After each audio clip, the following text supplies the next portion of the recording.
1 Gs 24, mabasa ba nga ang 70 Adventist tagaan sa otoridad sa pag-implement sa sugo?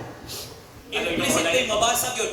Kasi, Implicitly nga mabasag yun nga din ang 70 Adventist nagatuman o nagasangyaw sa Biblia.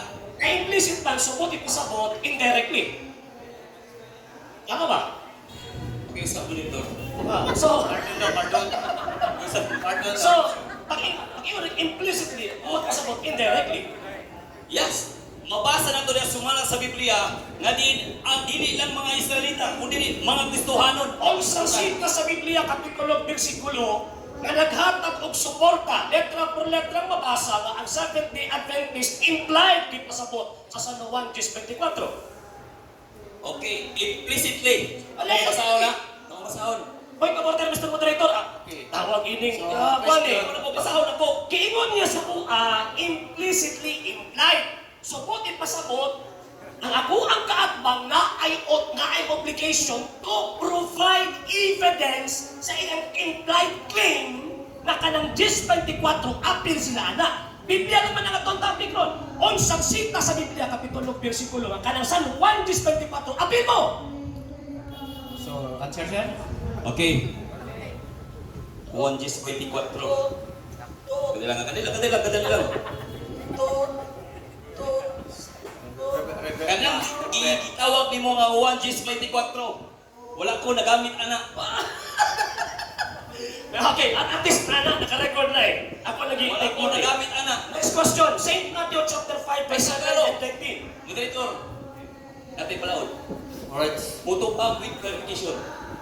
So, Speak pa. Kasi qualification, qualification. qualify. Oh, paabot sa 30 seconds. Di man makita na to ang gitawagan ni ba? Ito ang Sige, niya ba? sir. Diba? Oh. Una sa tanan, nindot imo pangutana. Ang problema lang, wala mihaong sa akong gigamit. 1 Gs 24. Wala ko nagamit ana. Ikaduha, kailangan imong bukagon ang akong stand. Recorded. Ayaw pagpataka o Next question. magamit. Sige, sunod po. St. Matthew chapter 5, verse 7 and 13, di ba yung mga gigamit? Ano to? Di ba, San Mateo 5, 7 o 19, yung mga Oh, gigamit? gigamit ako na. Kana.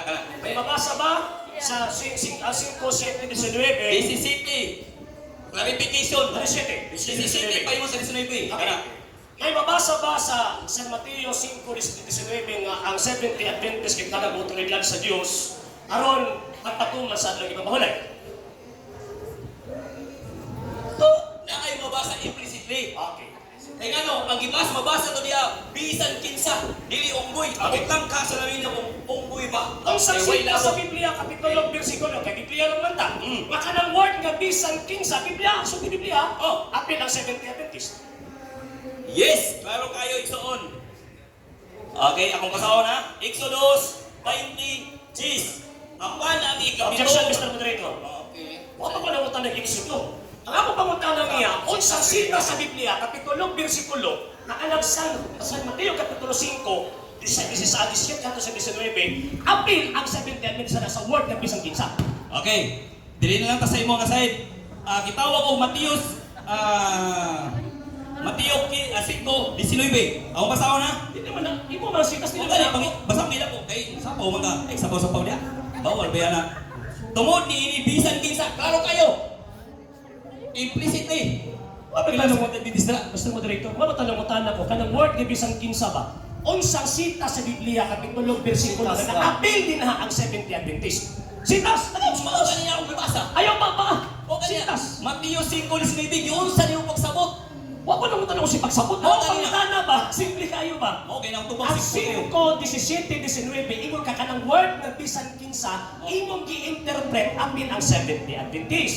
Kaya ang atong ebidensya, Biblia ng manda, unsang sita sa Biblia, kapitulo, bersikulo, na kanang bisan kinsa din na sa San Mateo 5, 19, apil ang tawag ining 70 Adventist. Okay, tubag. Sumala sa kung tubag ay na, balik-balik na ta. Implicitly, klaro kayong gingon dira Ay, Mr. bisan Moderator. kinsa. Sa question. Mr. Moderator, Other question. Mr. Moderator, tawag ini ako ang ipa-focus ang tubag. Gihabiran na niya ang word nga bisan kinsa. Gipangita na ko ang ebidensya niya.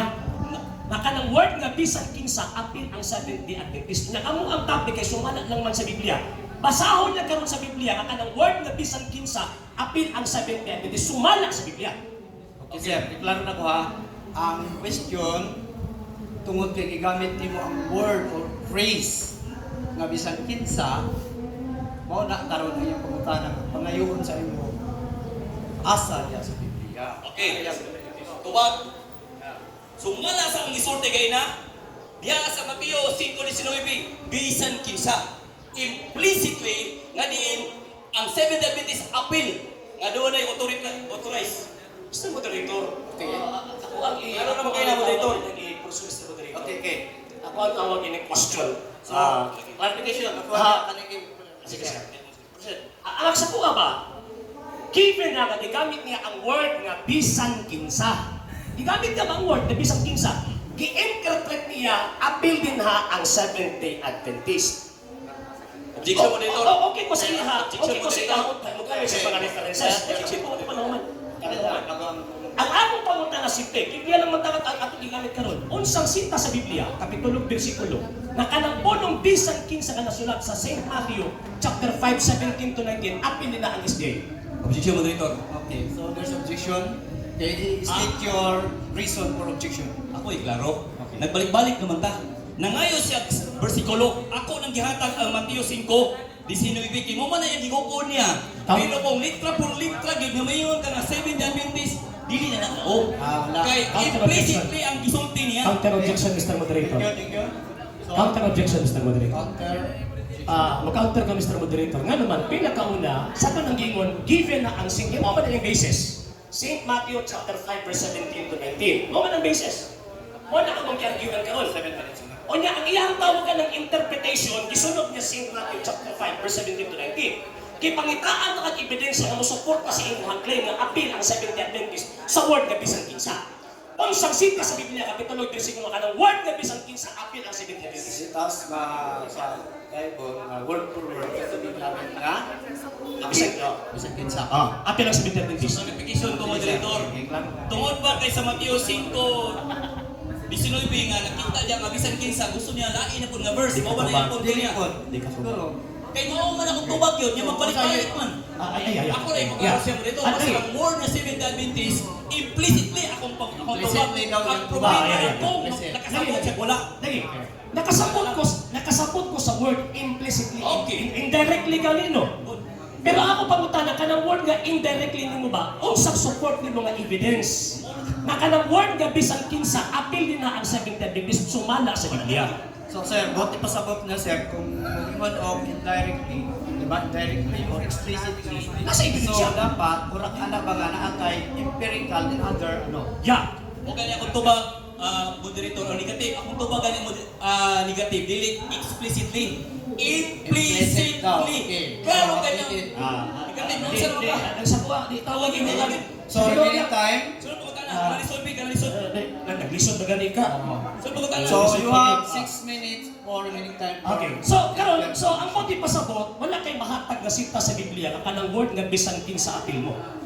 Klaro kayo, monitor. Giingon diri gibasa na kayo nga dili lang sa mga audio, mismo sa mga Kristiyan. Dili sa mga audio, pagkaumay, Dili lang listo sa sa mga mga audio, kundi sa mga Kristiyan. Kaya ang mga Kristiyan, Pagkibasa na ko sa topic, Mr. Moderator, kung Okay. word Christian ba nga mong gidibatihan. Pagkibasa na ko sa topic, kung word Christian ba mong gidibatihan. Here is their proposition. Basta Nga patay ang sa... Seventh-day Adventist. Yun. Ana ay autoridad Hmm. pagpatungan sa adlaw nga ipapahulay sumala lamang sa Biblia. Nabe Christian diha? Ay, akong tagahay itong argumento nga was topic. Ay, akong tagahay argumento nga was tong topic. Ang sa naman tao ko. ang iyang pahutan na ba ni Seventh-day Adventist dira ka? Ang akong pagpamatuod sumala sa pagpamatuod dili litra por litra. Una kayo pangitga ug litra por litra. Mabitaw na mo Kaya wala ka ng tao nga litra por litra na tao ka pinagi sa pagsagot kinsa yung tulo sa imong kailangan litra por litra. So, wala gikibabasa na litra. Sumala sa implicity ang So, ginoo sa imo. so, arbitawan na ginino ka nga, wa kay mabasa ng kapulitan. Sumala lagi sa litra po. Yan Ah! ang implicit na yung Okay. mga sa imo. Asa na So, Next question. Okay, next question. Next question. Next question. Okay. Ang Diyos, sumala sa balaang You have remaining kasulatan. 4 minutes. Ha? Sumala sa balaang kasulatan, kihatag ang adlaw ipapahulay dikto sa gitawag og mga Israelita. Apil babuok ang Seventh-day Adventist unsang sita sa Biblia nga apil sa Israelita. Okay. Naandari mo dito akong basahon. Okay na? Apil sa Israelita? Oh. Oh, Christian.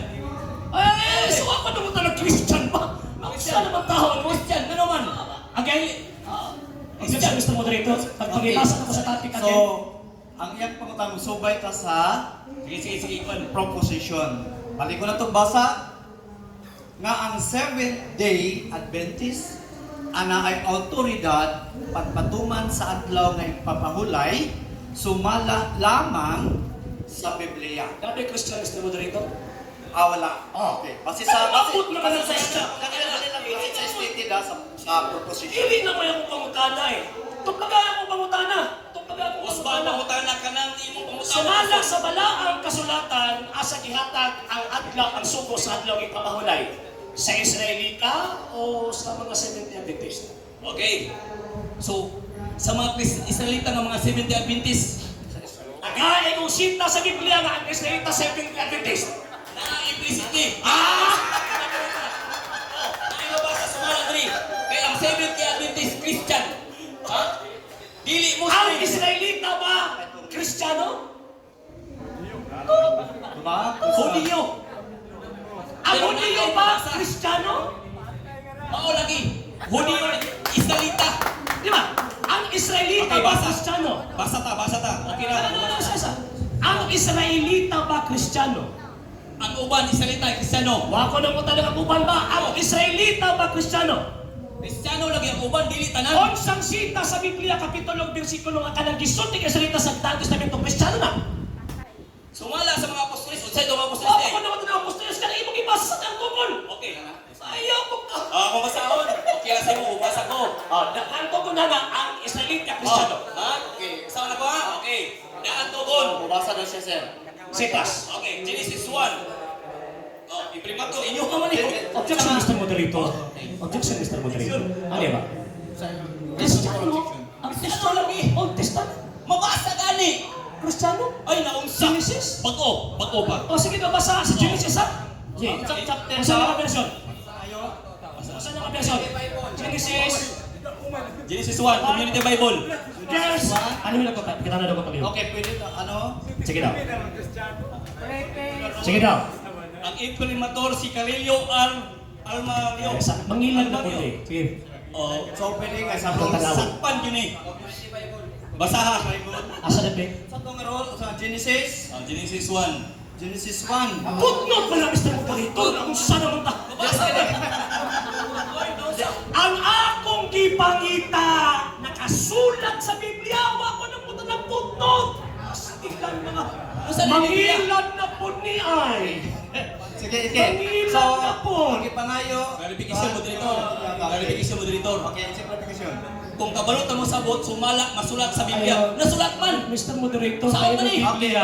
Okay. So, with your all respect and humility, Adlo ka putno. as a right sa moderator, ang footnote is not part of the Bible because explanation, dili, Bible man, ang footnote, references, and any other, dili appeal sa Bible.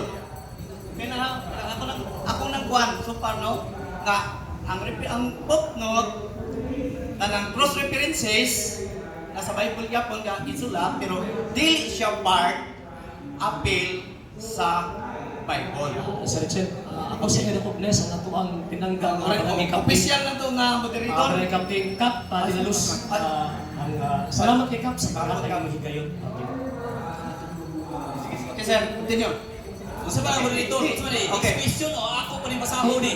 Dili na, Mr. Ay, Moderator. moderator, asa clarification na. Sumalang sa nasulat, dilingon nga sumalang nga wali putnot. Mr. Ano Moderator. naman yun na? Unsa man oy? Sir, Hadlok sa ni. Sir, dili ano. Unsa naman With eh? due respect in all logic and reasoning. Ako ning ko na, with due respect and all logic and correct reasoning. No, pag-ingon gani nga what is really stated, huwag yun na siya ipalo. Wala to ipalo, no? Kaya mo may nasa kani proposition. So, wala to ipalo na. Ako klaro moderator. Wala kami na sa among rules, wala ang gitawag din ang dili pwede ang footnote. Niya isa pa moderator, ang giingon niya nangita siya og verse Objection. na nakay masulat. Kaya Okay. kaya hindi mo man mabasa dili siya masulat. Time, urot na. Sumi tinuod na. Time paper. Objection, Mr. Moderator. Okay, there's objection. Objection, Mr. Moderator. Nagkurata, nag-umot na diri. Lagi. Okay. No. Objection, Mr. Moderator. Wala mo panangutan na napas footnote. Di ba mo panangutan na ang ako pangutana unsang sitas sa Biblia. Wa panangutan na unsang footnote sa sitas sa Biblia. Kasi nalipong ka ba? Counter objection Di ba? Di ba? Ako ang iklaro ba? At the same time, amo ta ato ang gi-define ganina any version. And at the same time, kaya nag-Biblia, referring na sa explicit presentation sa nagsulat, sa writer, na naa sa Biblia, dili sa mga scholar. So you have remaining time 44 seconds. Last question. Oh, last question. Counter objection Oh, counter objection. Okay, Stop the time. nag-objection man siya. Okay. Ingon man niya nga, iya lagi di siya ganaan ang footnote. Di siya ganaan ang footnote. So kung mangutana siya mo dito, yung tubag ko di siya kaangay, yan ang problema. Okay. Di ba tinanggun ni? Wala man na sa kuwan na tong kuwan. Di ba Tawag ko kinugni? na. Wala naman sa rules. Nakakasa Pwede ang ang rules. footnote. Nakasa to ang Sige, rules. tanawa ko na may footnote. Nakasa to ang rules. Dali ko daw. Tanawa mo, sige. Pakibasa mo dito para dili po po maulawan. Yeah. Kung naawa diya. Yeah. Oh. Okay. Wala ko ingon nga. Ay, di, ayaw, ayaw. Naman na Ayaw bitin sa. Ayaw ha siya. Isa lagi. Sa kami na kaya sa limuang ka nga eh. Silence ha, silence. Balik ko na po sa reference sa inyong una sa proposition, no? Nga ang Seventh-day Adventist na ay autoridad sa pagpatungan sa adlaw nga ipapahulay sumala lamang sa Biblia. Okay. Oh, naibot ko pula. Ano na lang, Mr. Moderator. Ano na lang, Mr. Moderator. Ipamugos yun na, ani ha? Nisupak na siya sa mga rules. Uy na. Biblia lang, dagan sa footnote. So, pwede na Excuse me, magamit, Brother- pwedeng magamit di ay ang tawag ini footnote as a reference. Alright, so Mr. Outside, Mr. Mr. Silo. Moderator. Tema, Mr. Moderator. Nagtawag ini ng object ko eh. Niya. So, pwede na magamit ang footnote sa gitawag o among argumento karon. Outside the Bible na biya na. Okay. So, ikaw mismo ang isupak sa ato ang rules. So, unya, pag mutubag ko, dili ni kunin mo tawag ini ditan pag mo gamit ang footnote ha? O, sige. Okay, let's, alright, the moderator rule, no? Mr. Moderator, as far as the rules, nasa moderator either acceptance or non-acceptance sa iyang dokumento. You have to decide. If there is objection, you have to decide. So number 2, na siya gigamit nga referensya, niya doon ay katungod, naghiling sa referensya, it is on the moderator whether acceptance or non-acceptance of the documents. So, i-accept ba ang footnote? Wala pa. Decide pa na mo, no? Decide sa na to. Unsa pod ato ang basis karon mo decide. Moderator, excuse me. Kami man. Nag-objection ko kaya nag-objection man siya rin na. Kami man ba? Nga, maingon ta nga ang sa atong maingon, di na to idawat na to ang footnote o dili. So, wala man po na stated sa rules nga footnote dawaton o dili. Di ba? So, wala nga. So, mo dire decide ang sa moderator kung dawaton o dili. Okay?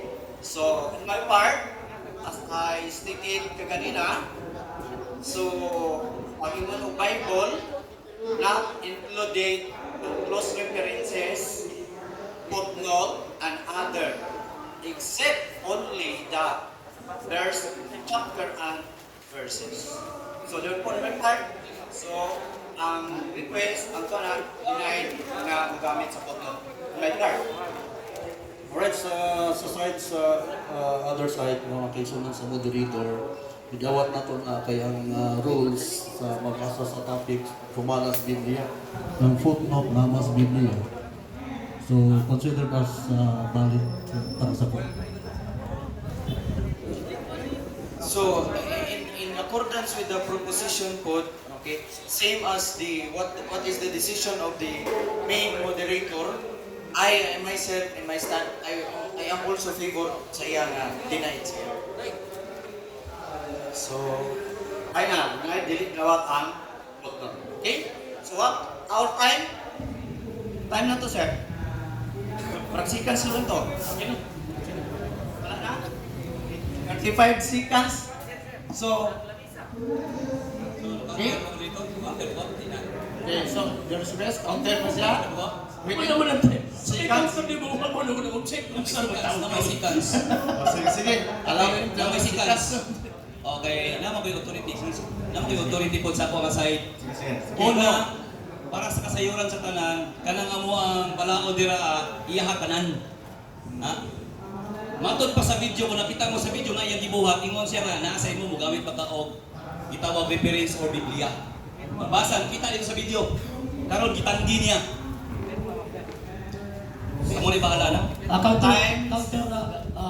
Point of order, Mr. Moderator. Dapat na iyang gipirmahan ang amo ang tawagin ng proposition ng topics. At the same time, ang rules, obliged na mo follow. Number 2, basta biya siya kung siya yung iyang gipirmahan. Simple man mo sa kasabot. Diba? Imposible. Okay, thank you. Sa hindi pa po nakapag-follow sa mga pages po natin, i-follow nyo po yung mga pages po natin, RJ Horolanciano II, the TV Apolia Punto Argumento page, Kuya Apologies TV page, and RJ's Vlog 2022. And pwede rin po kayo mag-send po dyan ng Facebook stars. And also, sa ating po mga channels, sa hindi po nakapag-subscribe, i-subscribe po ninyo yung mga channels natin, Dalay Catholic, Apologies International Official, RJ Sano II TV, Kuya Apologies TV, and Barrio Kawayan Religious Forum. And pwede rin po kayo mag-send po dyan ng super sticker, super chats, and super thanks. And maraming salamat po sa mga kapatid at mga Katoliko na always pong tumutulong sa programa po natin. Maraming salamat po. Nang dahil po sa tulong at suporta po ninyo, ang programa pong ito, until now, andito pa rin po sa social media.